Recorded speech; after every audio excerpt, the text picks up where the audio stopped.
And they also apply or affect the presidential race. It's all related. What are the stereotypes that bother you in this country? The stereotypes that bothers me is like the Asian stereotypes, especially because I'm Asian, but I don't look like it.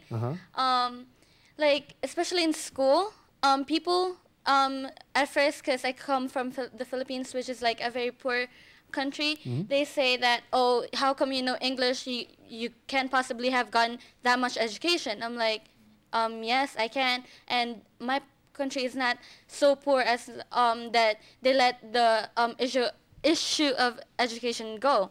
And once I tell them, oh, I'm from the Philippines, which is part of Asia, they assume that, oh, you're so smart, can you like help us with this, help us with that? Also, there's a positive and a negative stereotype. Sometimes they think you're not educated enough, but at the same time, some other people think that you're too bright because you're Asian. I mean, I'm just like a normal kid. Can you just accept me as that? Okay. Jonathan, you also have an opinion on the stereotypes, right? Yes.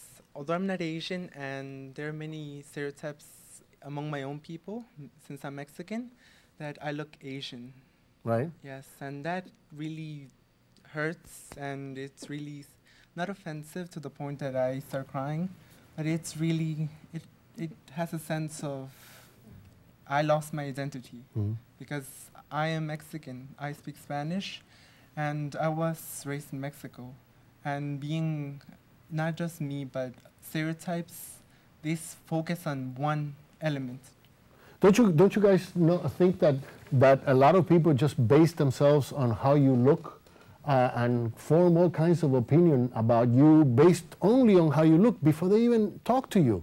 And I'll give you one example. I wrote a story once about this guy who's Dominican guy who lived up in the Washington Heights area in the Dominican section right after 9/11.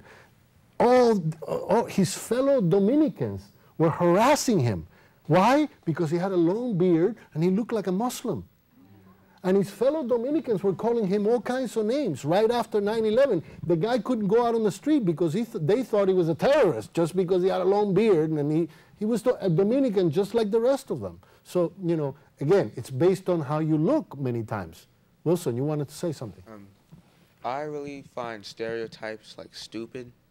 Like immigrants in general, they come to this country to achieve a better life, and they don't just come here and say, oh, I want a better life, give me one. Like, they work hard for it. They'll do 8-hour-a-day jobs for minimum wage. And they really work hard for what they get, even though it's a little.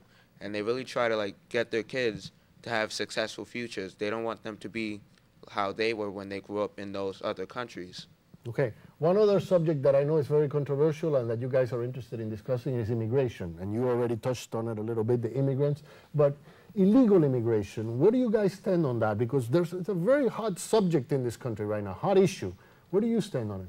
Well, my opinion is that immigration is like a wonderful thing, but illegal immigration, it's not the best thing. Like, I would be against it, but it also helps us because the people who are illegal, they come here and they try to make a better life for them, and they don't really know how to approach it, and they try to go to work with undocumented papers, and like they try and some of them succeed, but like the wages that they get is really bad, and the work that they get is like something that we, like legal people, would never want. Like, it's really gruesome. So they're, in a sense, what you're saying is they're doing us a service because they're doing jobs that the rest of us don't want to do.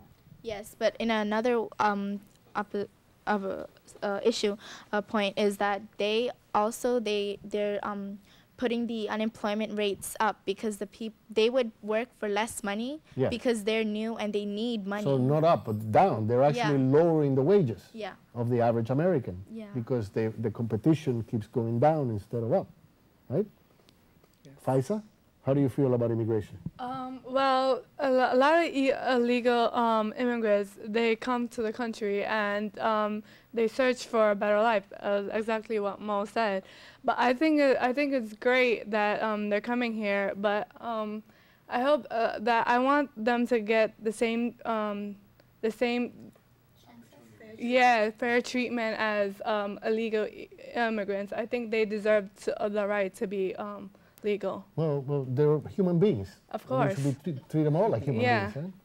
Yamilka, you had strong opinions when we discussed immigration before. You know people who have been illegal immigrants, right? Yeah. And they were good people. They were not all criminals, as sometimes they're portrayed in the media, right? Yeah, I agree with what Matushi said, that illegal immigrants take jobs that us Americans wouldn't take ourselves. Like every day in the morning, I walk to school and I see Mexicans on a corner all from like 6:30 in the morning waiting to Day get laborers, yeah. yeah, these little jobs that we wouldn't do. What would we do without these illegal immigrants? Like we have to thank them for something, and they're like Faiza said, they're normal people. They're human beings. So when you guys turn on the news at 6 o'clock and 11 o'clock at night, are these the issues that are important to you? Are you guys paying attention to it? Because it's fascinating to me that at 15 years of age, most of you are 15, right? Yeah. And you're starting your 10th grade, your 10th graders next fall. Are you following all of these issues? Yes? Yamilka? Yeah, like we have to start young, thinking about what's gonna happen to our future, because when everything happens in the future, we're gonna be clueless. We have to, even though we're young, people don't really care about our opinions. We have to state them somehow, because we're the future. We have to change things. Okay, and since we're thinking about the future, here's the one, because they're giving me the fingers over there, 1, 2, 3 minutes left and all of that, and we're running out of time. But since we're thinking about the future, you guys are again in 10th grade, gonna be in 10th grade. Are you thinking about college already? Of course, of course. Everybody here going to college? Yes. You sure? Yes. Yeah. Okay, that's what I like to hear. Jonathan, you wanna talk?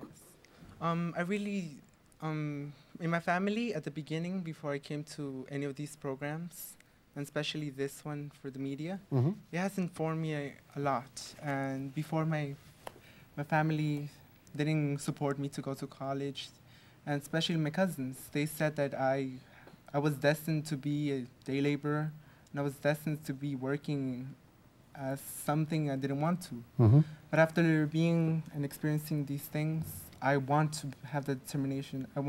So when I grow up, I can actually have something to say, and I want to be an identity to those like me. So basically, by meeting other people who are ambitious, you've become ambitious yourself. Yes. Okay. My mother doesn't. At times she approves, and now she's getting to know the real me. But there are times in which I must struggle with myself. But I know we'll succeed. Congratulations, because I can identify with exactly what you're saying. I had one parent who was very, very supportive, and the other one kept saying, listen, you got to leave school and you got to get yourself a job because you got to help, support the family. And I did both. I worked and I still stayed in school, and here I am, so congratulations. That's a great attitude to have. Okay, Wilson, you want to say something about this, right? Are we almost out of time? Okay. Wilson, you got to say goodbye. We're out of time. That's a wrap. He said it. That's a wrap. We'll see you soon on another edition of the Bronx Journal. It's a pleasure having you with us here, and this relationship is going to continue. You are members of the Bronx Journal family now, and in the future, in whatever high school you're at, I hope you bring productions to us, ideas for programs for this show, okay? And we're going to keep in touch. We'll see you very soon on another edition of the Bronx Journal.